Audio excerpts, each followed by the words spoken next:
আগামী সোমবার রাত 12টার মধ্যে যদি হাদির খুনি গ্রেফতার না হয়, আমি সহ সারা পৃথিবীর সকল প্রবাসী রেমিটেন্স শাটডাউন করব। হাদি ভাইয়ের বিচার না হলে রেমিটেন্স শাটডাউন। এরে আসিফ বা নাক্কির পোলা, এই যে দেখ বেতন পাইছি, এখন আর ব্যাংকে পাঠাই দেন না টাকা, টাকা যাবে সকল প্রবাসীরা হুন্ডিতে টাকা পাঠাবেন। বন্ধুরা, ওসমান হাদির বিচার না হলে রেমিটেন্স বন্ধের ঘোষণা দিল প্রবাসীরা রীতিমতো ক্ষিপ্ত হয়ে গিয়েছে অন্তর্বর্তী সরকারের ওপরে। তাদের একটাই দাবি, ওসমান হাদির হত্যার বিচার না হলে তারা রেমিটেন্স পাঠাবে না। তিনি বললেন বিএনপির যত কর্মী আছে প্রস্রাব কইরা দিলে নাকি সব ভাইসে যাবে। এই অন্য আপনাকে বিনীত অনুরোধ করি, গত 16 বছর আপনার প্রস্রাব করতে নিষেধ করছে কেডা? মানে গত 16 বছর আপনি প্রস্রাব করেন নাই কেন? আল্লাহর রাস্তায় বলেন। মানে আবারও বিএনপিকে বলে, জামাত ইসলামী বলে মুরব্বীদের মুখে টেপ মারেন, পিছনে বসাই রাখেন। তারা বিভিন্ন হুন্ডির মাধ্যমে এই রেমিটেন্স দেশে পাঠাবে, কোনো ব্যাংকিং চ্যানেলের মাধ্যমে নয়। কিরে আসিফ নজরুল, এটি কি দেখছিস নি? রিয়াল কি ভাবতেছস? কি রেমিটেন্স পাঠামো বা ব্যাংকে ট্রান্সফার করো? অসম্ভব। হুন্ডিতে ট্রান্সফার করো, একটু পরে ট্রান্সফার করো, মাত্র বেতনটা পাইয়া উড়াইলাম। যতদিন পর্যন্ত আমাদের প্রবাসীদের দাবি মেনে না নিবেন, ততদিন পর্যন্ত রেমিটেন্স শাটডাউন, লাগা হুন্ডি। ঠিক আছে? প্রত্যেকটা প্রবাসী একজনও রেমিটেন্স পাঠাবেন না, সবাই রেমিটেন্স শাটডাউন, লাগা হুন্ডি। ইয়েস। আপনারা দেখতেই পাচ্ছেন বিভিন্ন দেশ থেকে এই রেমিটেন্স বন্ধের ঘোষণা দেওয়া হচ্ছে। কেউ বলছে 72 ঘন্টার আলটিমেটাম, আবার কেউ বেঁধে দিয়েছে নির্দিষ্ট সময়। এবার সকল প্রবাসীরা ক্ষেপে উঠেছে। তারা ভিডিও করে সরকারকে বার্তা দিতে চাচ্ছে যে ওসমান হাদির বিচার নিয়ে তারা কতটা ডেসপারেট। আপনারা দেখতেই পাচ্ছেন সকল প্রবাসীরা বলছে নির্দিষ্ট সময়ের মধ্যে যদি হাদি হত্যার বিচার না হয় তাহলে রেমিটেন্স পাঠানো সম্পূর্ণ বন্ধ। শরীফ ওসমান হাদি হত্যার বিচার না হলে রেমিটেন্স শাটডাউন। সরকার প্রয়োজনে হুন্ডিতে পাঠাবো। আগামী 72 ঘন্টা সময়, আগামী 72 ঘন্টা। বিভিন্ন দেশে অবস্থানরত প্রবাসীরা রীতিমতো ক্যাম্পেইন চালু করেছে। ইতিমধ্যে বিভিন্ন দেশ থেকে তারা রেমিটেন্স পাঠানো বন্ধ করে দিয়েছে, আর এর প্রভাব অর্থনীতিতেও দেখা যাচ্ছে। যেমনটা দেখেছেন 2024 সালে হাসিনা সরকার পতনের সময় যখন রেমিটেন্স যোদ্ধারা রেমিটেন্স পাঠানো বন্ধ করে দেয়, তখনই সরকার আরো বেশি ভয় পেয়ে যায় এবং সরকার পতনের পেছনে প্রবাসীদের ভূমিকা ছিল অনেক বেশি। এমনকি তৎকালীন তথ্যমন্ত্রী জুনায়েদ আহমেদ পলক মিডিয়ার সামনে এসে হাত জোর করে রেমিটেন্স পাঠাতে বলেছিলেন। রেমিটেন্স শাটডাউনের এই ঘোষণায় বিভিন্ন দেশের প্রবাসীরা একাত্মতা জানিয়েছে।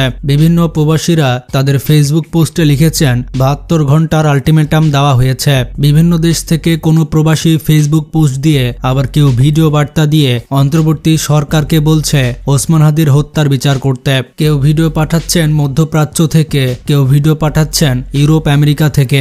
নির্দিষ্ট সময়ের মধ্যে হাদির হত্যাকারীর বিচার না করতে পারলে সারা বিশ্বের সকল প্রবাসীরা সম্মিলিতভাবে রেমিটেন্স বন্ধ করে দিবে।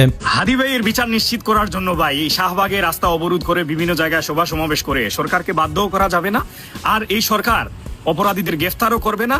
আমরা এটা দেখতেও পাবো না। মাত্র 2 সপ্তাহের মধ্যে যদি আপনি, আমরা প্রবাসীরা যদি উদ্যোগ নেই, 2 সপ্তাহের মধ্যে হাদির অপরাধী গ্রেফতার হবে এবং দ্রুত বিচার নিশ্চিত হবে। তার একমাত্র পথ হচ্ছে আপনার আমার রেমিটেন্স। আমরা রেমিটেন্স বন্ধ করে দিই, বিশ্বাস করেন এই সরকার পড়ে যাবে। এই সরকার বাধ্য হবে 15 দিনের মধ্যে অপরাধী গ্রেফতার করতে এবং দ্রুত বিচার নিশ্চিত করতে। একজন প্রবাসী হিসেবে আমি বন্ধ করে দিয়েছি, যদি আপনি বন্ধ করেন। আমি অসংখ্য কন্টেন্ট ক্রিয়েটর, অসংখ্য ইনফ্লুয়েন্সারদের সাথে কথা বলেছি, যাদের সবারই একমত আমরা প্রবাসীরা রেমিটেন্স বন্ধ করে দেব। তারা বলছে ওসমান হাদির পরিবার এখনো হাদির হত্যার বিচার থেকে বঞ্চিত। ইনকিলাব মঞ্চের সদস্যরা প্রবাসীদের এই ভিডিও বার্তা আন্দোলনের এক নতুন শক্তি হিসেবে দেখছে। বন্ধুরা, বাংলাদেশে রেমিটেন্স যোদ্ধাদের রেমিটেন্স এত গুরুত্বপূর্ণ কেন শেখ হাসিনা সরকার রেমিটেন্স বন্ধের ঘোষণা শুনে এত ভয় পেয়ে গিয়েছিল? বন্ধুরা, ইন্টারেস্টিং ফ্যাক্ট হচ্ছে 2024 সালে প্রবাসীরা যখন রেমিটেন্স বন্ধ করে দিয়েছিল, তখন বাংলাদেশে মাত্র 7 দিনে $10 বিলিয়ন অর্থনৈতিক ক্ষতি হয়েছিল। তাহলে যদি প্রবাসীরা ওসমান হাদির বিচার না পেয়ে রেমিটেন্স শাটডাউন করে দেয়, তাহলে বাংলাদেশের অবস্থা কোথায় পৌঁছাবে তা আমাকে হয়তো বলে দিতে হবে না। রেমিটেন্স যদি বন্ধ হয়ে যায় তাহলে কি পরিমাণ ক্ষতি হবে তা আপনি চিন্তাও করতে পারবেন না। এই রেমিটেন্স একটি সরকারকে পতন পর্যন্ত করে দিতে পারে। একটা সময় ছিল যখন দেশে বিপুল জনসংখ্যা থাকার কারণে দেশের জনগণকে বোঝা মনে করা হতো, কিন্তু এই সব জনগণই পৃথিবীর বিভিন্ন দেশে শ্রমিক হিসেবে যে কাজ করে দেশে রেমিটেন্স পাঠায়। দেশের অর্থনীতিতে দিন দিন রিজার্ভ বাড়তে থাকে।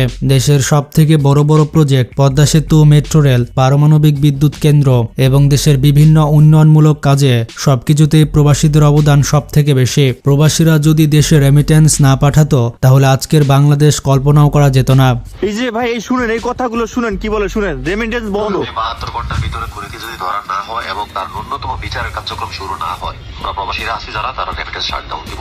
আপনারা যদি শ্রীলঙ্কার দিকে খেয়াল করেন তাহলে শ্রীলঙ্কার প্রবাসীরা বেশ কিছুদিন ধরে রেমিটেন্স না পাঠানোর কারণে শ্রীলঙ্কার অর্থনীতিতে এতটাই ধস নামে যে শ্রীলঙ্কার মতো এমন একটা দেশও অচল হয়ে পড়ে। সেই দেশটি দেউলিয়া হওয়ার পথে চলে যায়। পরবর্তীতে যখন প্রবাসীরা আবারও দেশে রেমিটেন্স পাঠাতে শুরু করে তখন আবারও আগের মতো সবকিছু স্বাভাবিক হতে থাকে।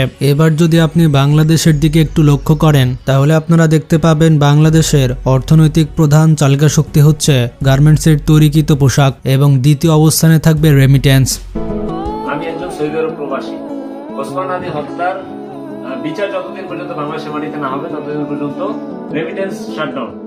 আজকে থেকে শুধু হুন্ডি হবে। আমার ভাই কবরে, খুনি কেন বাহিরে? গত কয়েক দশক ধরে 1.5 কোটির বেশি প্রবাসী শ্রমিক প্রতিদিন হাড় ভাঙা পরিশ্রম করে বছরের পর বছর বিলিয়ন বিলিয়ন ডলার দেশে রেমিটেন্স হিসেবে পাঠায়। শুধুমাত্র এক মাসেই প্রবাসীরা দেশে টাকা পাঠিয়েছে প্রায় 254 কোটি 20 লাখ ডলার। অপরদিকে আপনারা যদি পোশাক শিল্পে লক্ষ্য করেন তাহলে পোশাক রপ্তানি করে যে পরিমাণ অর্থ উপার্জন করা হয় এর থেকে বেশি অর্থ দিয়ে আবারও বাইরের দেশ থেকে কাঁচামাল আমদানি করতে হয়, যে কারণে দেশের রিজার্ভ বাড়ার থেকে আরো ঘাটতি পড়ে যায়।